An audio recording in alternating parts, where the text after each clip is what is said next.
Hey, this is Attorney Walter Hnot. Now, what we're going to be talking about today is essentially EM 24059, which is an emergency message that became effective on 12/4/24, but it's actually coming into effect on Monday the 9th. So 12/9/24, this new rule will be fully in effect. Now, a lot of this rule already came out in little snippets and releases from Nosker, the commissioner of the SSA, who has now stepped down, which is, of course, Martin O'Malley. So, with that said, the rule that we're going to be covering is essentially how people are going to be restricted and not allowed to enter Social Security field offices in the future. Now, the way this used to work is that you would not be allowed to just come into the SSA whenever you wanted when you had made, for example, a threat to an SSA personnel. Well, that same standard of not being allowed to just go in when you want to and go ahead and wait to see somebody is now being applied to almost all applicants. Now, with that said, there are certain individuals and or groups that will not have this restriction. They'll still be able to go in, no problems, no issues.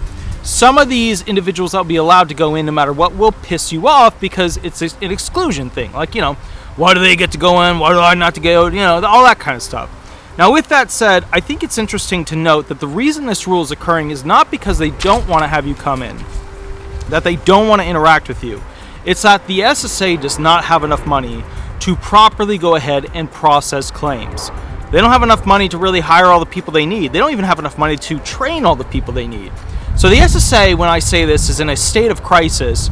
And what's funny about that is I get people being mean to me, specifically about me explaining where the SSA is currently at.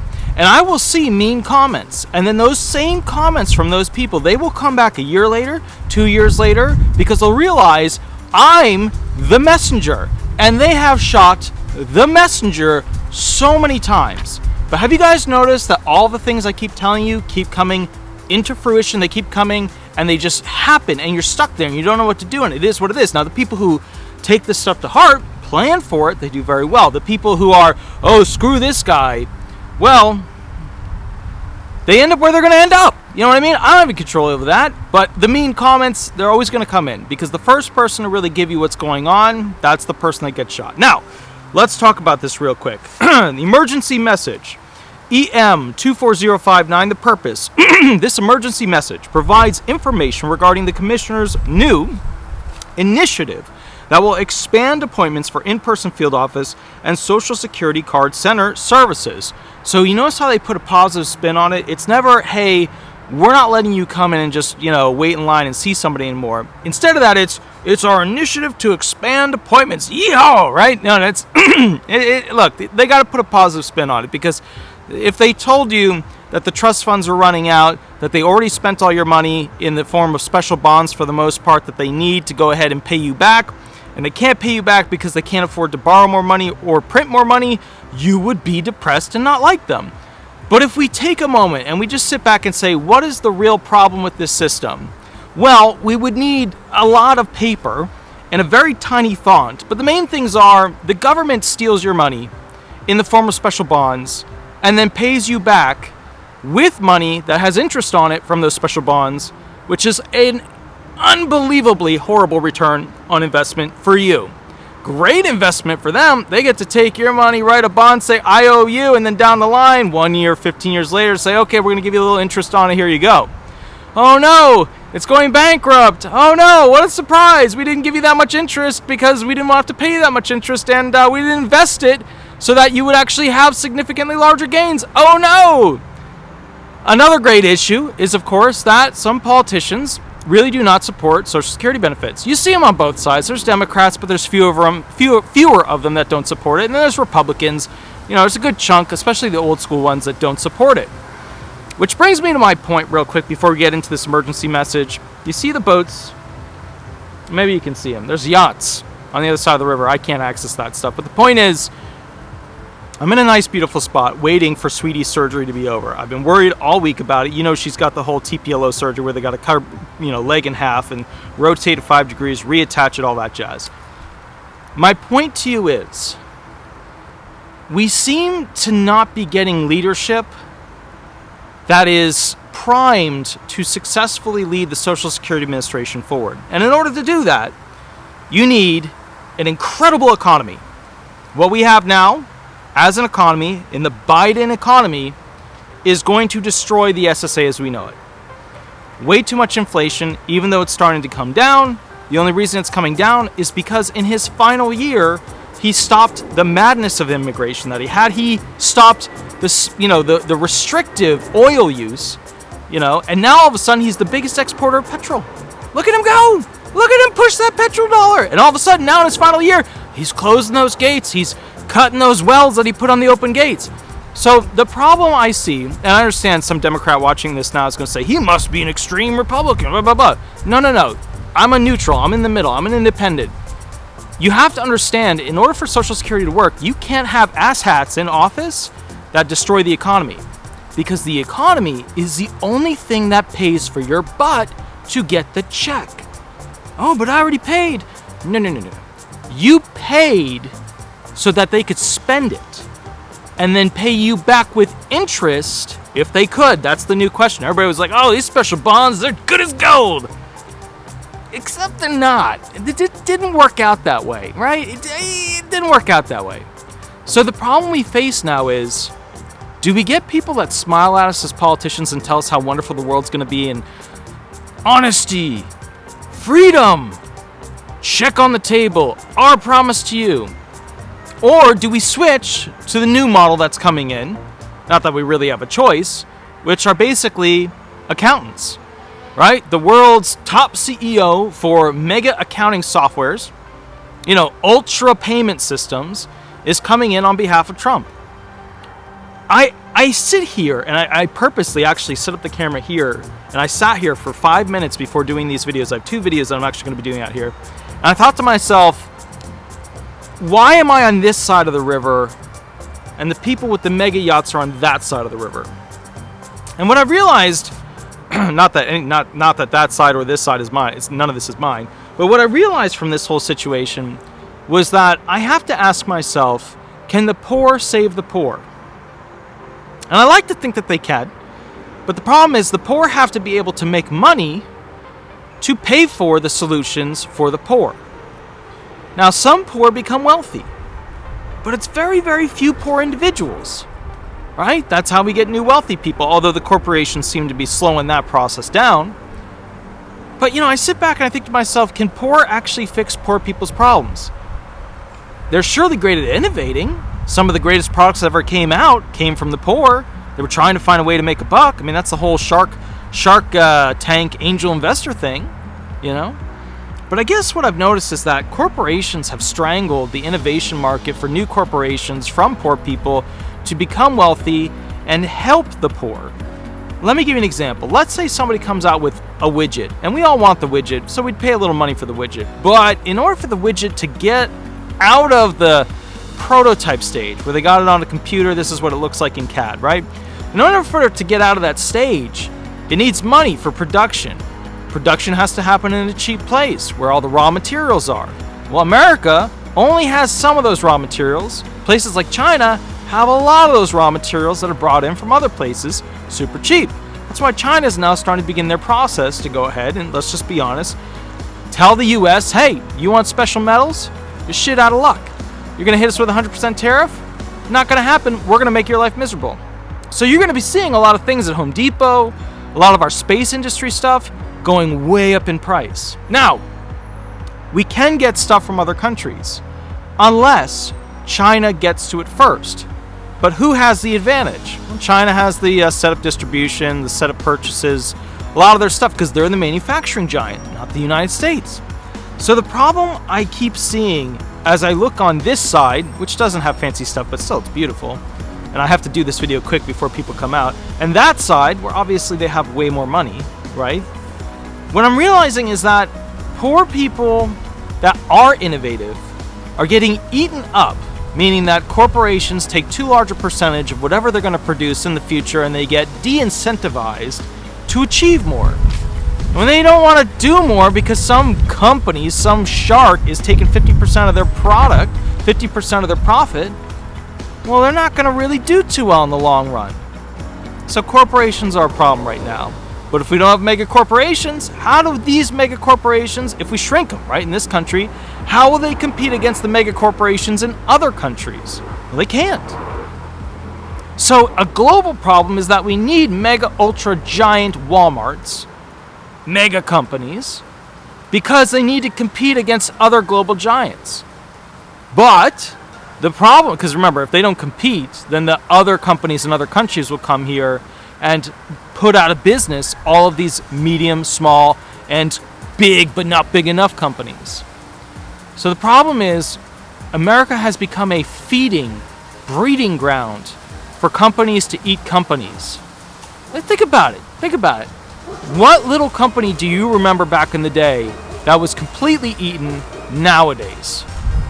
Right? What company did you grow up with that now is called something else by some other company? How many Kmarts, how many Walmarts will we go through until we basically get to Ultramart 2.0, right? So the point that I'm getting at with this is that if mega corporations have to exist, and they have to eat other corporations and ideas of the poor to continue to be these mega corporations, then have we created a form of capitalism that destroys the future of Social Security? We have. That is the answer. That is it. Now, do we need Democrats or Republicans? We need both. The Democrats come out with new stuff that seems a little bit wonky and out there and like, ew, why? Why would we do that? The Republicans like the old way. It's proven, it works, and it's financially successful. We have these two competing interests that create a gridlock that seem to beat each other over and over and over with the idea of my version is better. But, I look back and I think, well, politicians in D.C. have become masters at manipulating the Social Security recipients.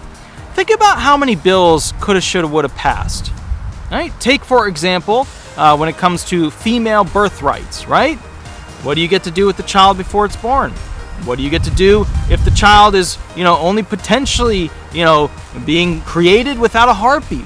Where do we draw the line, right? Where does abortion make sense? And so what I think is interesting is that in 2022, the Supreme Court, via a leak from a Democrat, basically was forced to push forward plans to come out with what they were going to do. And then for the rest of 2022, 2023, 2024, the Democrats never offered a solid gold standard solution that would have, across the federal realm, be able to be voted on. And there were Republicans that would have voted on something like that, and independents, and of course the Democrats. But they didn't do that. What they did was, they said, you know what?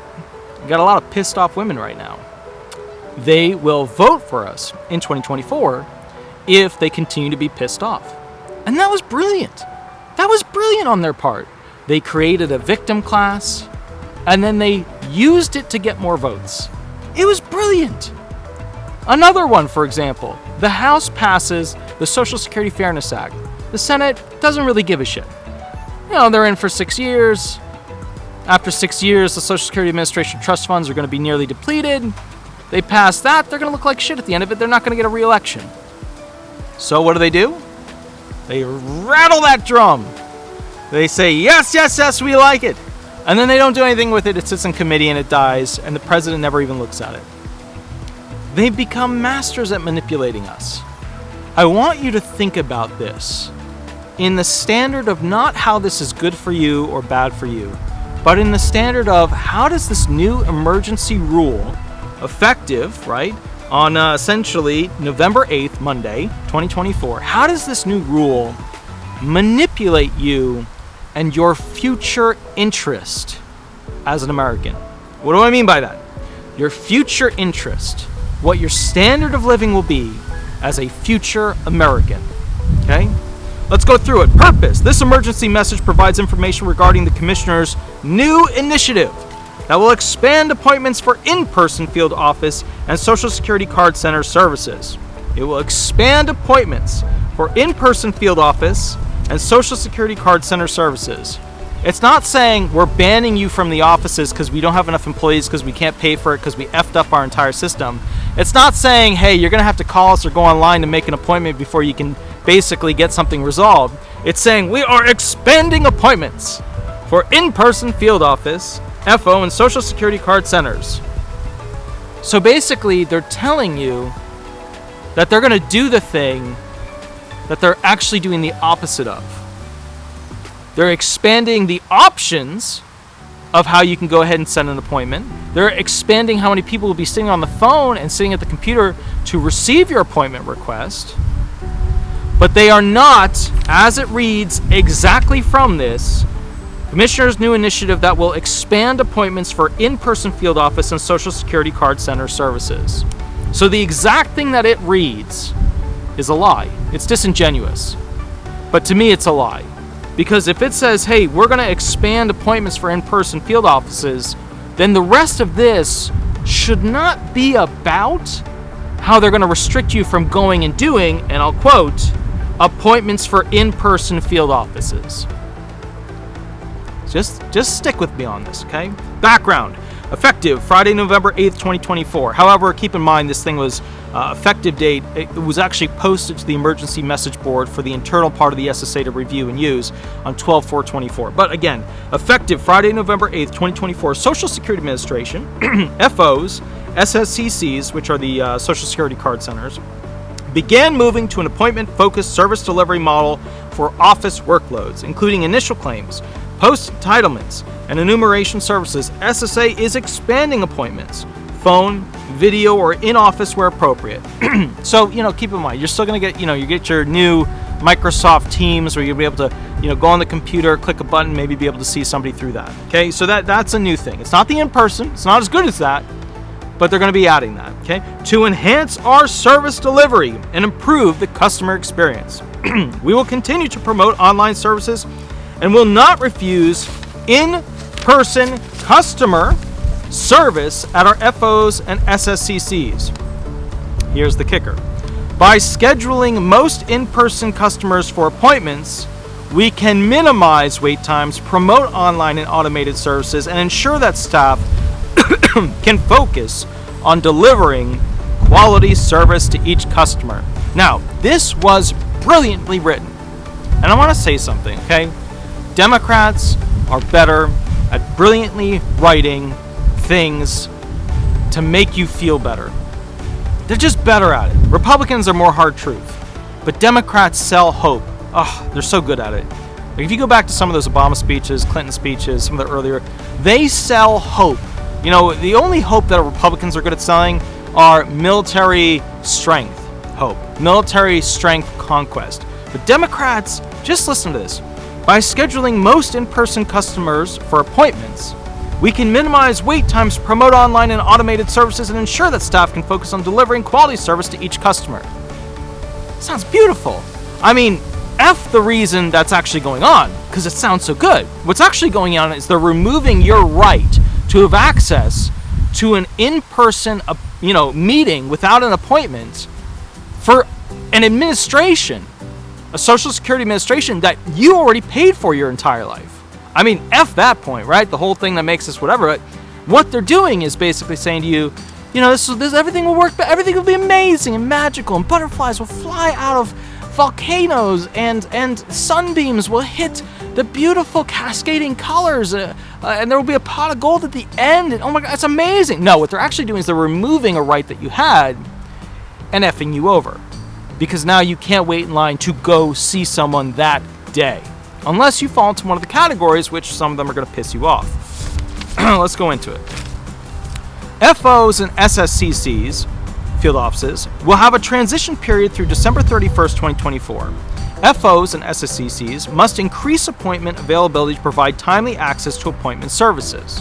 The expectation is that FOs will fully transition to an appointment model for in-person services by January 6, 2025. So you will not be able to, unless you fit into one of the subcategories, go to a local SSA field office. You won't be able to go to one, stand in line, or sit in a waiting area. You won't be able to have the same rights you had in 2024, 2023, 2022, 2021, 2020, 2019, 2018, 2017, 2016, 2015, 2014. You won't have that same right going into January 6th of 2025 forward. It's gone. It's gone. It's gone. Okay?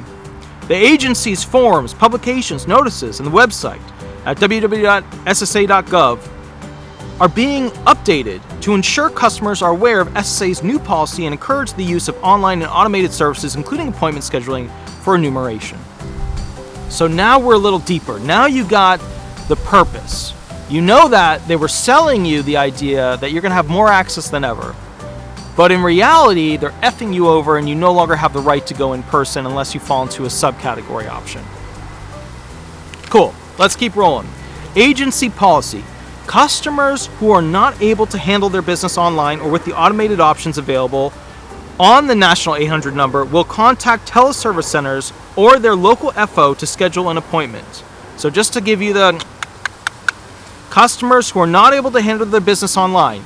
So you're expected to now go online. If you're homeless and you don't have online services, you have to go with the next option, okay? If you're low income and your phone is old, you have to go with the next option because you're not going to have proper internet, you're not going to be able to access their website in the proper way, okay?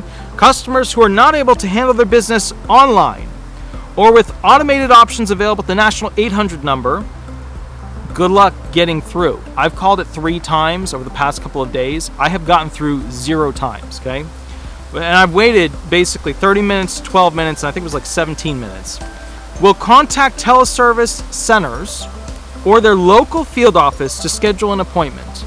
So at that point, you call the field office. So their first thing is, when you call the local field office, did you try and do it online? Did you call the 800 number first? Okay, did you spend a lot of time revving up on those options before you could get to the group that actually handles your claim directly? Did you? And this is going to heavily ramp up attorney use. Like, this is going to massively increase the amount of people relying on attorneys to access the back end of the website inside the ERE to figure out what's actually going on. Do not turn people... Okay, so here's the literal sentence. I'm going to read it exactly as it is. Do not turn people away who are unable to make appointments. Individuals with situations requiring immediate or specialized attention may still walk in for service. Now, here are the categories that they're going to be saying people can still access. So what they're saying is, everybody except for these people, you need to work on other options to do it. You're losing the right to entry. But if you fall into one of these, we're still going to allow you. So if you're looking for your, like, how do I still get in to see somebody in person? Here's the how I make my excuse to be able to use a service I am now no longer automatically allowed to have. Here we go. Online services. Encourage the public to use SSA's online services prior to scheduling an appointment. Individuals with a My Social Security account can complete the following actions online. 1. Apply for benefits. Retirement, disability, Medicare, appeal a decision, get a proof of income letter, get a Social Security benefit statement, check application status, change of address, set up a change or direct deposit, request a replacement Social Security card, access individual representative payee services, access the new retirement calculator, see the My Social Security resource kit, etc. Customers may complete enumeration applications online using the Internet Social Security number replacement card, the online Social Security number application process. And the bottom line is, there's a lot of cool stuff you can do online, and a lot of people are switching to that. And that's good. I'm just not a fan of when they remove your right to something you originally had. Now, here comes, and I'm going to skip right to it. Let's go right to appointments, how it works, okay? If the customer is unable or unwilling to use available online or automated services, assist the customer with scheduling or rescheduling or canceling appointments in ESS, that's their calendar system, and the Enhanced Leads and Appointment System, also part of their calendar system. For enumeration appointments, use ESS. Technicians may find existing ESS appointments in Visitor Intake Process, rewrite VIPR, ESS, or Workload Action Center. If no ESS appointments are available, the field office or SSCC technician should schedule enumeration appointments using either the PE calendar in ELAS if the customer has an SSN or VIPR. So what they're saying is, if you come there and you don't want to use the other services, they're going to help you go ahead and say, all right, we're going to schedule you for an appointment. We're going to put you on the calendar for a future appointment, but then we're going to send you away. With VIPR, FO technicians should use the Add Appointment feature of scheduling appointments in their office. If the appointment is for a replacement Social Security card for another FO, please use the PE calendar in ELAS, set another scheduled appointment.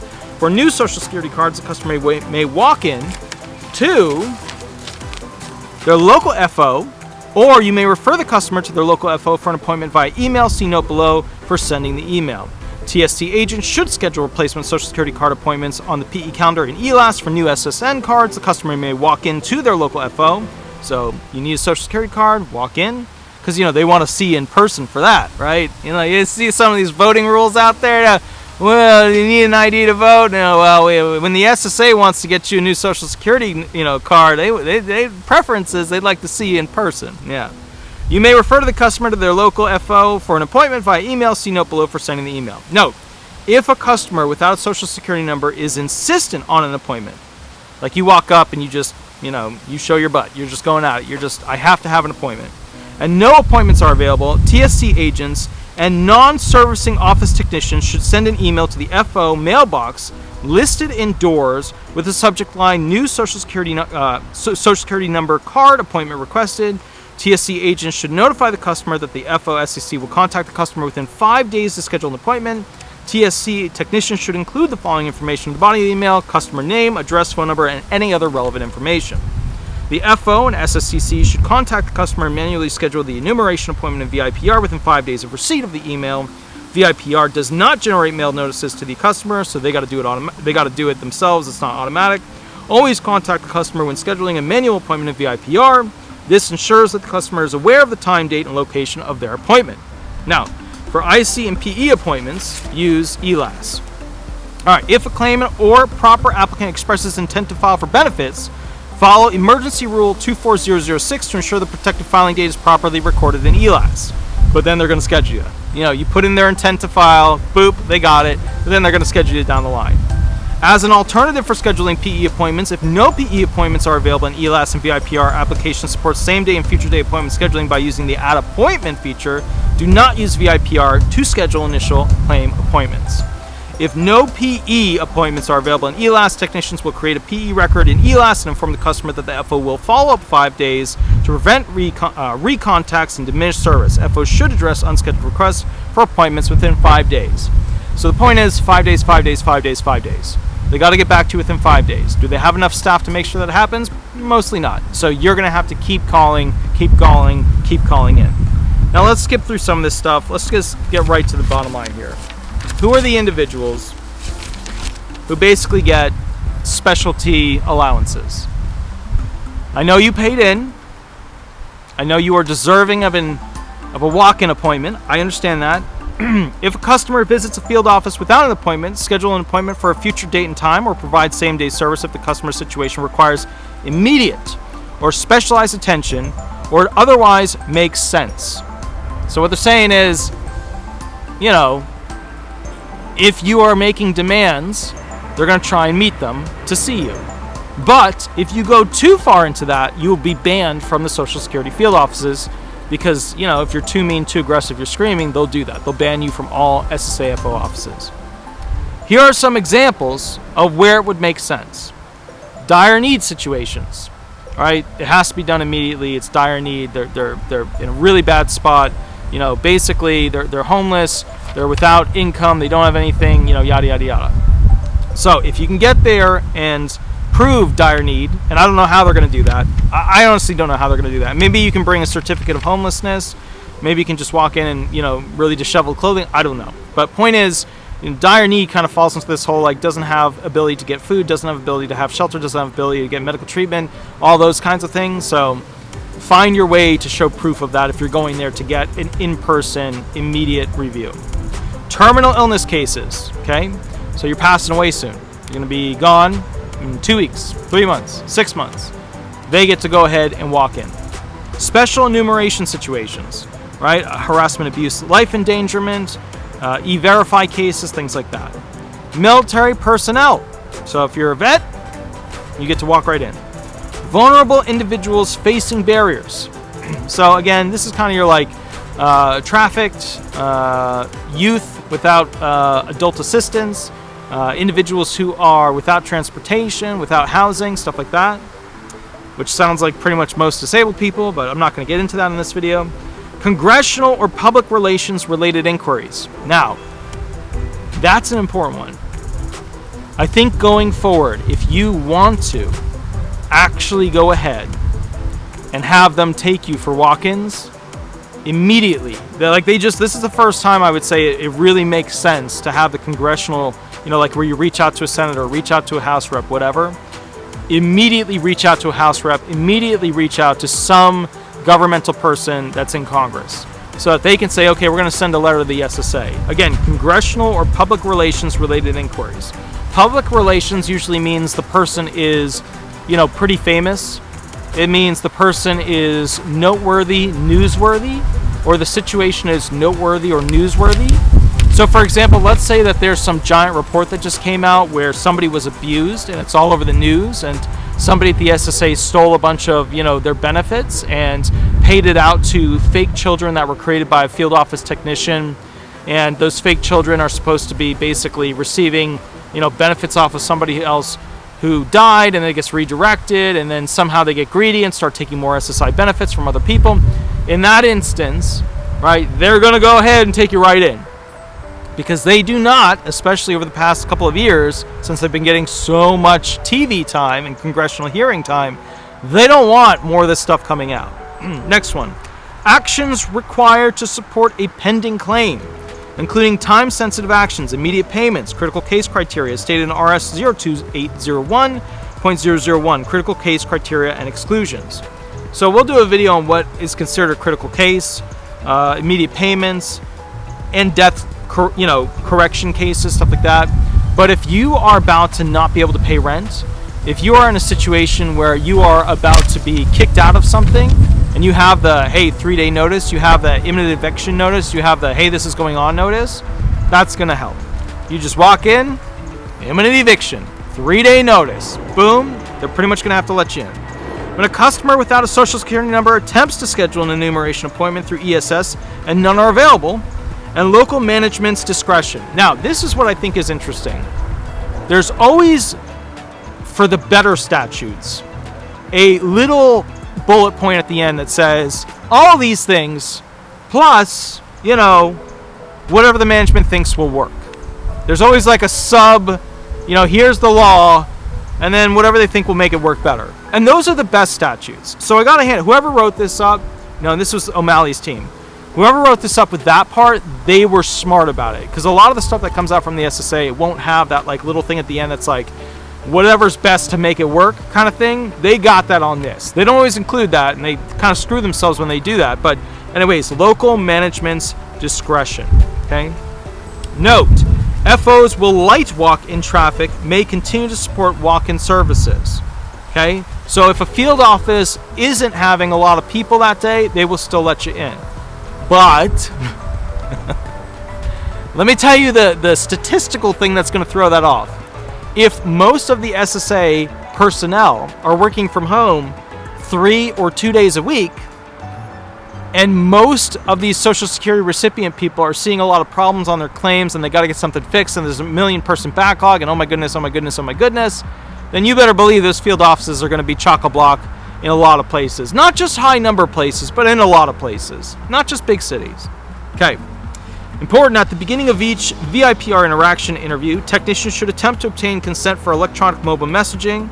This allows customers to receive automated interview reminders, alerts, and customer feedback survey. When scheduling an appointment, always attempt to collect consent for electronic messaging. Customers who consent to text messaging will receive timely appointments reminders and will be able to check in using their mobile device. A lot of poor people do not have great cell phones. I think text is pretty standard, but among the lower income and the homeless facility, the groups that have those phones, the main issue you're going to run into is that these people tend to lose their phones a lot, their phones get stolen, or they sell them because dealers, people who deal things that are, part of people's needs, I'll put it that way, dealers buy their burner phones and then use them to go ahead and, run their runners, find drop points, stuff like that. Management oversight. Managers will monitor the office appointment calendars to ensure sufficient appointment availability to accommodate FO needs. Consideration will be given to staff availability as well as the volume needed to meet the needs of the service area. Many offices handle most initial claims and program integrity interviews, SSI redeterminations, and continuing disability reviews via appointment. Most of these changes will impact PE workloads and enumeration services. most customers will now be required to make an appointment for in-person service. So you got to get to page 7 of 8 to get to the statement that should have been sentence number 1. Let's remember what our theme was. How is the SSA playing a game with me here? Okay? Sentence that should have been number 1. Most customers will now be required to make an appointment for in-person service. Yet under certain situations, such as dire need cases, exceptions should be made. That should have been sentence number 1. Instead, sentence number 1. This emergency message provides information regarding the Commissioner's new initiative that will expand appointments for in-person field office and Social Security card centers. You see how they do it? Just be honest with the American people. Don't hit them in the chest 5 times. 1 to the head will do. Just give them the reality. Alright, so here we go. See Section C4 regarding walk-in services. Managers have discretion and will need to use their experience and judgment to determine those circumstances where same-day in-person service is more appropriate. Important. Do not turn people away for in-person service who are unable to make an appointment, or in other situations where it does not make sense. In other words, offices with light walk-in traffic. So what they're saying is, let people come in if you can make it happen. However, we both know everything's overloaded, and Commissioner Martin O'Malley just signed something that's going to make a lot of the SSA personnel very happy, which is they get to continue, for the most part, working from home 3 days a week, 2 days a week, 1 day a week, whatever. But the point is, just so you guys understand it, with this situation, they should still let people in if they have people who are available to do it. But you better believe those appointment spots online are going to get sucked right up. Now, for enumeration appointments, we encourage appointment availability within 5 days. Managers should pay close attention to appointment referrals emailed from the TSC. In addition, to prevent recontacts and diminished service, FOs and SSCCs should address unscheduled requests for appointments within 5 days. So just expect, when you're going through all this stuff, if your thing is an emergency, you'll be outside of 5 days with an appointment. If your thing is an enumeration or more of an emergency situation that's not critical, 5 days you'll probably have some sort of appointment. I am not going to go into the likelihood of the SSA to call you back. We all know that a lot of them don't call people back. You will probably have to call in for another appointment and have to wait another 5 days to 10 days. I know, I get it, it sucks, okay? Direct all program-related and technical questions to your regional office, support staff using vHelp, program service centers, operation analysis staff, etc., etc. Now you know. I hope you understood. And remember, I'll get some mean comments in here that are attacking me. I didn't write this. There's parts of it that I like, parts of it I'm disgusted by. What I hope you understand from this is that this is about to become law. On Monday. On Monday, this is becoming law. So I want you to understand that your rights as a citizen keep diminishing. And freedom in America is kind of based on what rights you have available to you, but I think it would be a fair suggestion to define freedom in America as the freedom to partake in this bullshit system called federal government, state government, county government restrictions, and then from there, see if you can make enough money to have better freedom. Freedom comes in stages in this country. The billionaires have the most freedom. They can buy 50,000, 500,000 acres, and they can sit in the middle of it, and they can live in their own world. And they can have their own government, and they can do their own thing, right? But then you get less and less and less and less and less and less until you get to the impoverished group. So what I hope you understand is that they're removing another right that you had. The Social Security Administration had some really big wins, had some really big losses too. But overall, if I were to sum up the past 4 years, I think Commissioner Martin O'Malley was the really nice part of it for the Social Security Administration. Commissioner Kijikazi was fine, but Martin O'Malley was the real, he had it going in the right direction. But please, next time you vote for somebody who decides to nuke the petrodollar and allow for mass immigration that is uncontrolled and allow for other countries to start using their own reserve under a BRIC system that's in direct competition to the G7 summit, please remember, it doesn't matter if they offer you $1,000 a month or more. You're not going to be able to afford it. because the money is going to become worth less every single day. We used to have years where it was like, 0.5 inflation, 1% inflation, 2% COLA at the most, stuff. That's what it was. It wasn't every month 1% or 0.3% or 0.4% or 0.8%. I mean, frustrates me. Frustrates me because poor people or people who want to become poor vote for people who make them poor. It frustrates me because there are no great Democrats that financially have a direction that will fiscally help this country succeed. And it frustrates me that the Republicans are pretty shitty at civil rights when it comes to basically Social Security benefits or rights of the impoverished.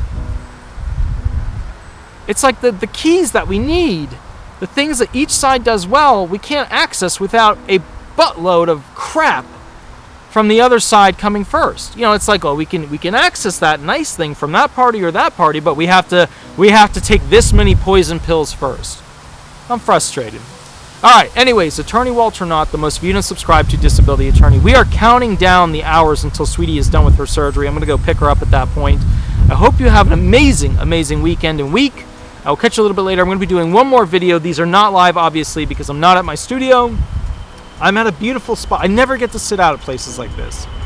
So anyways, I will catch you later. I'm sorry about the jets. Sorry about the dogs that are barking in the background. The supercars that are going up and down the highways in Fort Lauderdale. I don't know a lot of that. Bugatti is one of them. Chevrolet. No, not Chevrolet. What's the one with the horse? The Italian brand. The Mustang. No, that's too lowbrow. That's the Mustang. The one with the Ferrari. I will catch you all a little bit later. I'm trying to think of another one now. Peguini or something. I think there's one called Peguini. And then there's Maserati. Although Maserati's not very fancy. You look at those cars and you're like, there's not much swoop to that sweep, Anyways, I will catch you a little bit later. You have a wonderful, wonderful night. We will catch up. Please remember to like and subscribe. If you want to become a member, please do. It helps support the channel. Also, I go live on Mondays and Thursdays. And if you have a bigger question that takes more time, there's a mini contract in the bio below that will allow you to basically rent my brain for an hour. You get about an hour, 10 hour, 15 minutes. For 1 hour, we put you between the hearing on the calendar, and you get access to my head, and I give you a call, and we do a private session. I'll catch you a little bit later. You have a wonderful, wonderful day, and we'll go from there. Attorney Walter Hnot, thank you so much. Bye-bye, everybody. Bye-bye.